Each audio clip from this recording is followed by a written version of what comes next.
Welcome to Switch Comics. My name is Marco. I have a very exciting video for you today. We are going to be talking about the best covers from 2021. Now I have a few rules, a couple of little stipulations that I put in place. One, I was not going to count any store exclusives. There's just way too many of them, and I'm sure there's plenty that I didn't even see over the past year. So just completely disregarding all of those. Ratio variants are okay. I'm counting those. Now granted, I'm sure there's probably still some ratio variants I hadn't seen as well, but I decided to keep them. It's my video. I get to do what I want. And other than that, I tried not to show any particular bias towards any character or artist for that matter. When developing this list was very difficult to do. And like when talking to my brother, he was like, you know, I think I got an idea of a lot of Moon Knight covers. I'm like, no, we can do one Moon Knight cover, you know, or, you know, I'm a big Momoko fan. So it's like, we can pick one Momoko cover. But, you know, I tried not to, I tried to be fair is my point. I tried not to include too much of one thing or another thing. And I actually tried to go for a few covers that I feel like were a bit more obscure, something that not everyone maybe would include on their list. So before we get into it, quickly I'm going to go through, you know, at 600 subscribers I am giving away 3 awesome comics. All you have to do is be subscribed to the channel, leave a comment on this video. At the time of recording this video, I'm just 20 subscribers away, so get those comments in on this video, on any other video on the channel, and you can have a chance to enter. Now let's go ahead and start off with number 10 on my list. We have this, like I said, I went on a bit of an obscure path on some of these, alright? So, Death of Doctor Strange, number 3. This cover, I've really been enjoying the kind of darker and horror kind of stuff that Marvel has been doing as of late. And this is the first cover appearance of the 3 mothers. And I think it's just a super awesome cover. I've talked to some other people and they're not crazy about it. But for me, the way that all these 3 characters are kind of cast in shadow, and you just have the luminescence popping from the back, and you have, you know, the little highlights on their shoulders and whatever. I think it just super menacing, and is just a really awesome cover. I love the way that the colors used to illuminate them, but also cast them in the shadows. And so for me, this is my number 10 pick, and I can't wait to hear all the comments on this, because I mean this is gonna be a divisive list, okay? You know, I could pick any books in the world, and no matter what I picked, someone's gonna disagree with me. So I have another one here, a little bit off the beaten path, maybe not one that you would have thought of, but Geiger, number 6, the B cover. And forgive me, I can't remember this artist's name, but I mean, it's, first of all, Geiger, every issue has like 3 or 4 incredible covers, so it was very difficult to pick. But this was, I thought the amount of detail that was in this cover, and I mean, first of all, the glowing man, or the he's just cool to draw, you know. He's a skeleton man with a, well, I mean, he's not really a skeleton, but you know, he looks like a skeleton man that's glowing, and it's just a cool design. And it's been really awesome to see all these different covers, and like I said, pretty much every single one is an absolute banger. And this was my definitive number 1 pick for Geiger anyway. And making into number 9 on the list. Then moving on, I already kind of spoiled it. I said I gotta have a Momoko cover on here. And this one was hard for me. Because again, I'm a big Momoko fan. I like her, and she puts out a lot of work. There's a lot to go through. However, as of recently, I feel like she's been developing her style a bit more, and started to do some stuff with a bit more darkness, because she's, you know, very watercolory and light colors and everything like that. But I feel like she's been playing around with some dark elements, and really been expanding her style, or evolving her style rather. So I picked Eternals. I forgot the number of this one. Eternal, right there, my fingers. Eternals number 7, her Momoko cover for that. And I think this is maybe not her best piece ever, but I do think it is a really strong one, and that shows a lot of growth in her as an artist.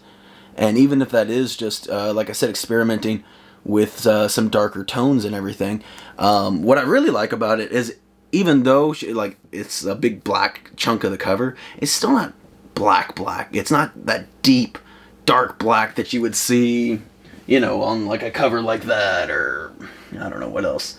But you know what I mean. It's still kind of a washed out black. Not gray, you know, but it's like, that's not quite that deep black that you would expect. But I think this is a very strong cover for Momoko. That when I saw it instantly, I was like, wow, she's, you know, developing. And it's really cool to see that as artists. You know, sometimes artists kind of get stuck and just are doing the same thing over and over and over again. And I think she's actually quite growing. And I know a lot of people...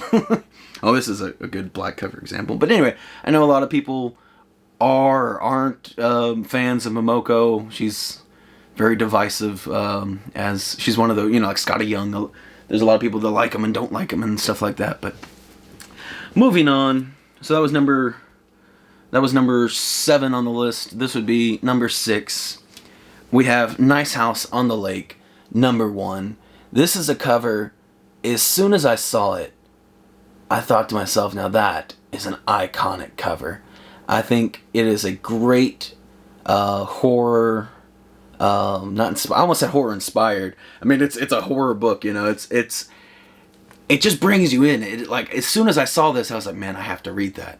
I think it's a very captivating cover that really intrigues the viewer. And even though in the book, at no point ever anyone is you know, in a lake surrounded by a bunch of bones, it's this concept, it's this feeling that it creates, and it's super cool. And it does, even though it does have the little lake house way in the back there, I think it's an incredible piece.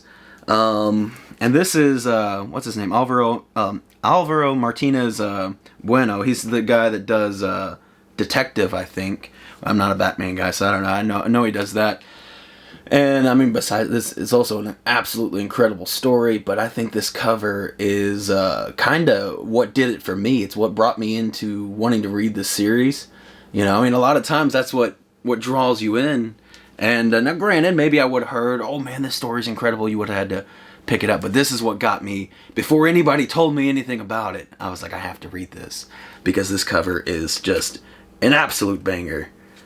And again, I am a big fan of covers with a lot of black on it. So, moving on. Well, before I get to, because this, I'm not going to do all 10. It's going to be a 2-part video. If you want to see the rest, you got to check out my video coming out on Sunday. I'll be going over my top 5 covers. So, I have one more book for you today, number 6. But before I do that, let me tell you quickly, I'd love to see you at our streams every Wednesday night at 8 p.m. Eastern. We hang out, talk about comics, build some Legos. Fun time with the community. I had a blast this past Wednesday. Had a lot of, despite me being tired. I was very tired. It's been a long couple of weeks. But it was really nice. I had a lot of fun talking to everybody. And I'd love to see you there. If you can make it. I understand not everybody can. But it's a lot of fun if you can make it. Now let's go ahead and get into the last one for today. Number 6 on my list of top 10 covers. We have the Jenny Friesen. I don't even know what number book this is. I'm not reading it, but it's a cover by Catwoman 37. The cover be Jenny Friesen. Or Friesen? Is it Friesen or Friesen? I actually don't know. But I am a fan of her art. And I don't think I've actually ever bought any of her art, because she does, like, she does a lot of DC. She always does covers for Catwoman. And again, I'm not reading Catwoman. I don't care about Catwoman. However, I am a big fan of Poison Ivy. And when I saw this cover, I was like, well, there's no way I'm not getting it. It is absolutely ridiculous, incredible. I do like it because I think it was the issue right before she did a Harley cover. And I was like, that one's pretty good, but didn't quite pull me in. But the way that the flowers are, I love how flat, like the skin tone is, and then I guess the hair tone is too. A lot of the shade that's created in the hair tones are really just the lines coming together, and it makes it seem like it's a bit darker. But then, like, the skin tone's very flat, and then you have these cool gradients in the flowers. And the color scheme is quite simple, but I think it adds to this powerful punch, and the line work and everything's really strong in this piece. And I mean, like I said, despite not having a lot of her artwork, I am a Jenny Frison fan. And this is one that I was like, man, I absolutely have to get this one into my collection. And those are my 10 through 6 picks. Like I said, please join me on Sunday. I'll be doing a video for the last 5, the top 5. And I'm very excited. This was an incredibly hard list to make. I spent the better part of December really curating through my collection, going through books, and even I bought a book so that I could add it to this list because it's a cover that I missed over the year. And I'm very excited to show off the rest of the list. Like I said, I want to know what you all think. Now granted, you don't know my full list yet, which is kind of fun. But I want to know what you all think. Am I crazy for putting some of these covers on the list? Do you agree with some of them? Are some of them covers maybe you hadn't seen and you're actually like, you know what?